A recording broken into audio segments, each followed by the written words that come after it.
Recently, writing in The Nation, Frances Moore LePay, who we've had on this program, said that Americans are less polarized than we think we are. And now I've been talking about this for a long time and writing about this for a long time. Polls that show that Americans agree on a great many policy issues and that their points of agreement are actually, in traditional political terms, far to the left of the bipartisan consensus that has guided both parties, and certainly far to the left of the Republicans. Now, Frances has updated this research and come up with some good new ideas of her own. As Frances Moore LePay points out, 82% of us believe that the wealthy have too much influence in politics.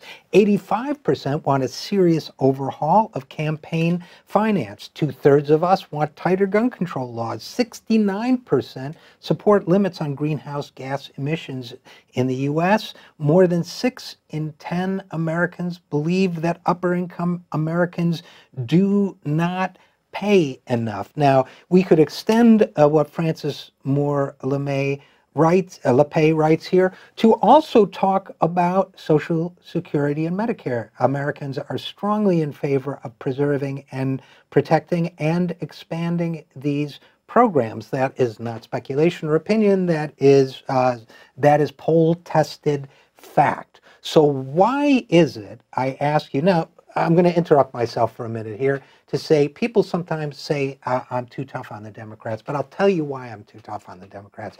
Because they're the only thing right now under our current system that can save us from Republicans. So they've got to be better at what they do. Now, we now return to our regularly scheduled monologue. So, given these poll results, given the fact that Americans are united on the fact that wealthy people ought to pay more, that we should, in addition, something else that Frances Moore LePay doesn't address, should do more to address poverty, should defend Social Security and expand it, should expand Medicare and so on.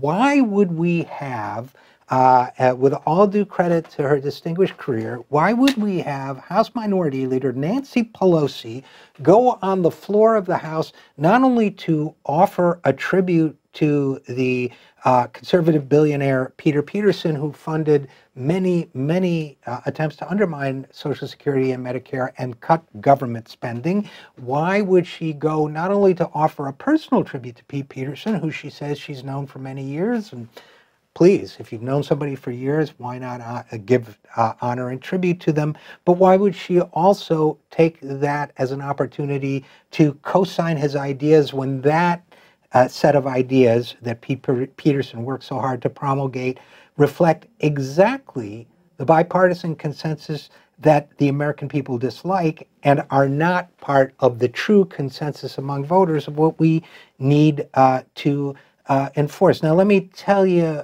what Nancy Pelosi said. She talks about Pete Peterson as a great American patriot. I wouldn't know, but I give him the benefit of the doubt. She talks about his life story. Then she says Pete was a voice for fiscal responsibility and a strong moral conscience in Washington, working tirelessly, always reaching across party lines.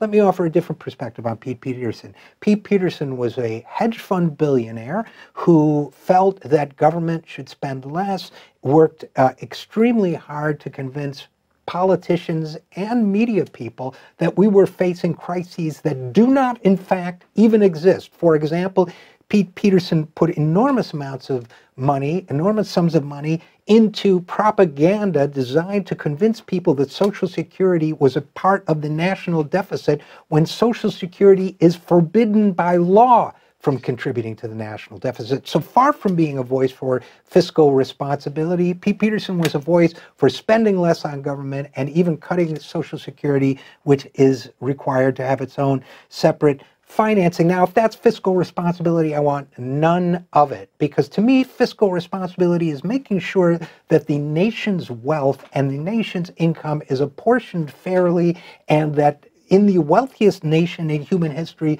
no one goes hungry, no one goes homeless, no one goes without needed medical care. Now, that was not the position of Pete Peterson. So why is the leader of the Democratic Party in the House of Representatives speaking up for him. Now, she says, for Pete, building a bright economic future for the next generation was his patriotic duty. In fact, Pete Peterson pushed cuts to Social Security that would not have affected today's seniors, but over time would have had a cumulative and drastic effect on the retirement security of millennials and younger people. So far from building a bright economic future for the next generation, as Nancy Pelosi says, Pete Peterson felt it was his patriotic duty to further weaken their economic security, and that is absolutely morally as well as politically wrong. Now, Nancy Pelosi also says his prophetic voice on the importance of fiscal sustainability